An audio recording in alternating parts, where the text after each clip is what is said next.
आज हम लोग करेंगे चैप्टर 2 मटेरियल कॉस्ट का इलस्ट्रेशन नंबर 2।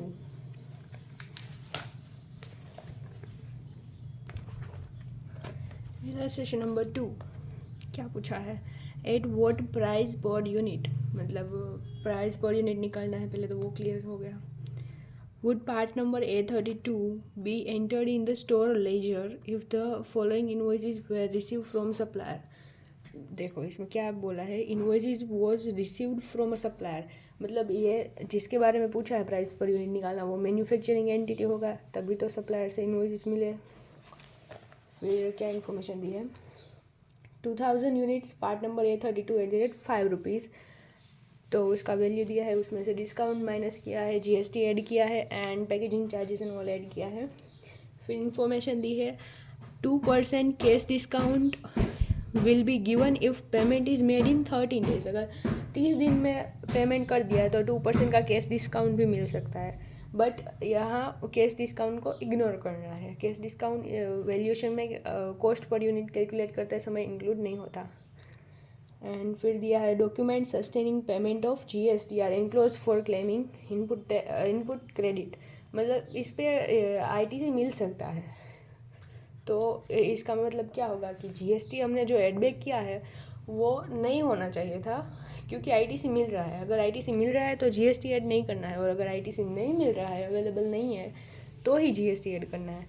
तो यहाँ हमने ऐड किया है, तो यहाँ से हम लोग लेसबैक भी कर सकते हैं। ये 546 है, 946 है, उसमें से हम लोग GST लेस भी कर सकते हैं। ये भी तरीका है। एंड एक ये भी तरीका है कि 800 जो है उसको डायरेक्ट परचेज प्राइस लेके उसमें डायरेक्ट पैकेजिंग चार्जेस ऐड कर दे, GST को निकाल दे, डायरेक्ट 800 में पैकेजिंग चार्जेस 15 ऐड करके 850 आंसर आ जाएगा।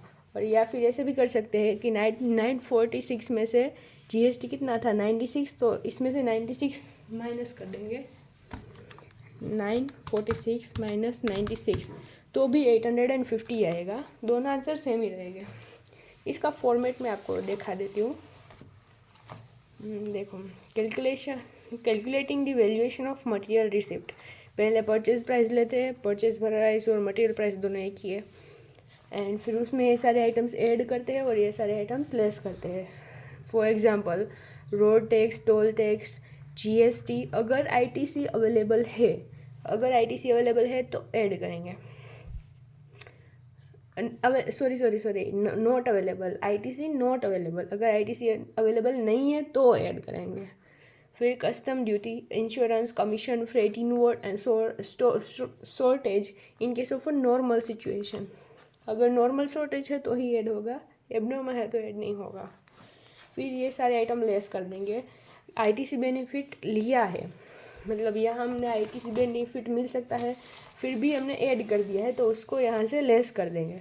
फिर ट्रेड डिस्काउंट है, पेनल्टी चार्जेस है, क्वांटिटी डिस्काउंट, इंसेंटिव्स, ये सारे आइटम माइनस करके हमें वैल्यूएशन मिल जाएगा, वैल्यू ऑफ मटेरियल रिसिप्ट। और कैश डिस्काउंट को इग्नोर करना है, वो इसमें इंक्लूड नहीं होगा।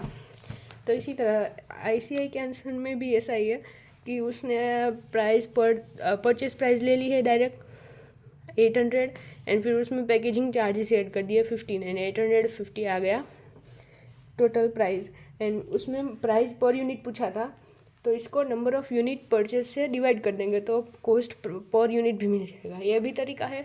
और अगर आप ये 8 टोटल कितना था 946, और इसमें से माइनस GST @ 12% कर दोगे 96, तो भी 850 आएगा। इसको भी 200 से डिवाइड करके 4.25 आ जाएगा।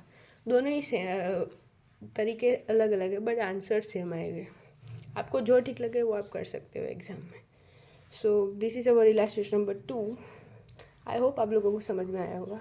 अगर कोई कन्फ्यूजन होगा तो, वैसे तो ईजी था। So thank you.